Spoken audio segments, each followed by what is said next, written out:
भाइयों, जय सीताराम। अब आज इस बात पर आपसे मुखातिब होने आया हूँ कि जो कुछ भी होता है उसमें हम अपनी विशेषता ज़्यादा देखते हैं। यह मानने को तैयार नहीं है कि जो भी हुआ है वो भगवान की कृपा से हुआ है। तो क्यों नहीं मानते भाई? हमारे अंदर वो अहम है, अहंकार है कि हमने किया है, इसलिए नहीं मानते। जैसे हनुमान जी ने कहा, राम ने पूछा कहु कपि रावण पालित लंका, केहि विधि दयो दुर्ग अति बंका। प्रभु प्रसन्न जाना हनुमाना, बोला बचन विगत अभिमाना। तो आगे का प्रसंग शायद आपको याद हो, चौपाइयाँ नहीं, लंबा हो जाएगा वीडियो। मतलब वो जब पूछे कि भाई आपने रावण के द्वारा पालित सोने की लंका को कैसे जला दिया, तो हनुमान जी ने कहा कि महाराज, इसमें मेरी कोई प्रभुता नहीं है, ये सब आपकी कृपा है, आपकी प्रभुता है। मैं तो एक बंदर हूँ, इस शाखा से उछल के उस शाखा पे जाना, उस शाखा से उछल के उस शाखा पर जाना, ये मेरा स्वभाव है। और किसी मनुष्य के कृत्य को या संसार में जो बातें हो रही हैं उसमें इधर उधर परिवर्तन और उसको मनुष्य के मन का या उसके बेमन का करना, ये आपका काम है। लंका जलनी थी, उसको वो जल गई, ये सब आपकी महिमा है और मेरा उसमें कोई श्रेय नहीं। ये तो एक भक्त की बात है। और ये एक अभिमान नारद जी को हुआ था। नारद जी ने काम को जीता, भगवान की कृपा।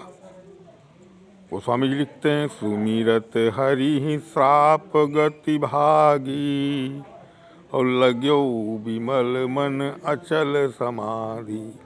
यानी भगवान का सुमिरण किया तो उनका मन समाधि में लग गया।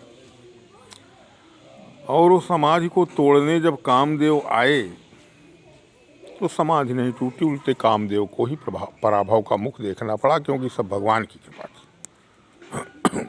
लेकिन नारद जी उसको अपना कृत्य मान करके और न केवल अहंकार से ग्रसित हो गए, बल्कि उसको सब जगह बताते हुए घूम भी रहे हैं।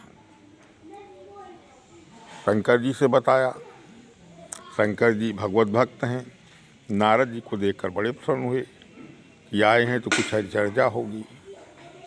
क्योंकि शंकर जी ऐसे प्रेमी हैं कि अगर कोई कहने वाला मिलता है तो सुनते हैं और सुनने वाला मिलता है तो बताते हैं।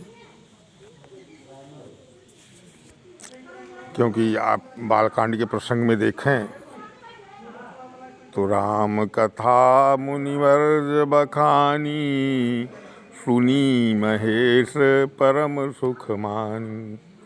ऋषि पूछी हरि भगत सुहाई, कही शंभु अधिकारी पाई।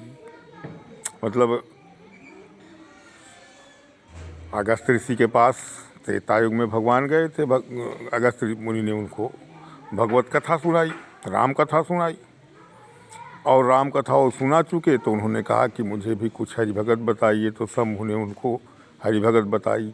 नारद जी को देख के भगवान शंकर प्रसन्न हो रहे हैं कि हरि कथा होगी, लेकिन राम कथा के बजाय वो काम कथा कहने लगे।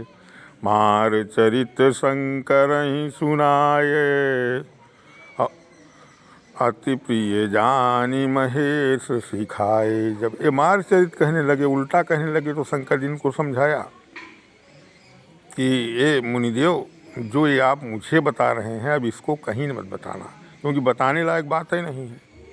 अगर कहीं प्रसंग चले भी तो इसको छिपा लेना। लेकिन शंकर जी की बात नहीं मानी।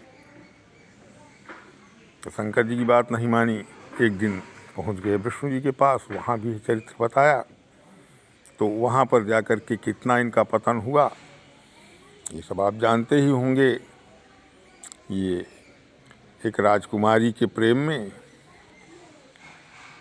राजा शीलनिध की कन्या जो कि लक्ष्मी जी की अवतार थी, उसी के प्रेम में उसी से ब्याह करने के लिए और ये मतलब उत्सुक हुए। इन्होंने सोचा कि भाई अगर मेरा भी ब्याह हो जाए इस कन्या के साथ, और जो भगवान से कहे थे कि मैं कामदेव को जीत लिया हूँ, जो इनका अभिमान बोला था, उसी की शिक्षा देने के लिए भगवान ने ये चरित्र किया था।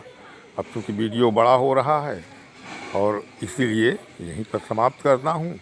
कहने का भाव ये है कि जो कुछ करता है वो ईश्वर ही करता है, उसमें अपना कोई श्रेय लेना ये उचित नहीं है। आप यही कहिए कि प्रभु आपकी लीला, जैसे आपने किया वैसे किया। आज के दिन बस इतना ही, आगे फिर इसी प्रसंग पर कभी चर्चा करेंगे। जय श्री सीताराम।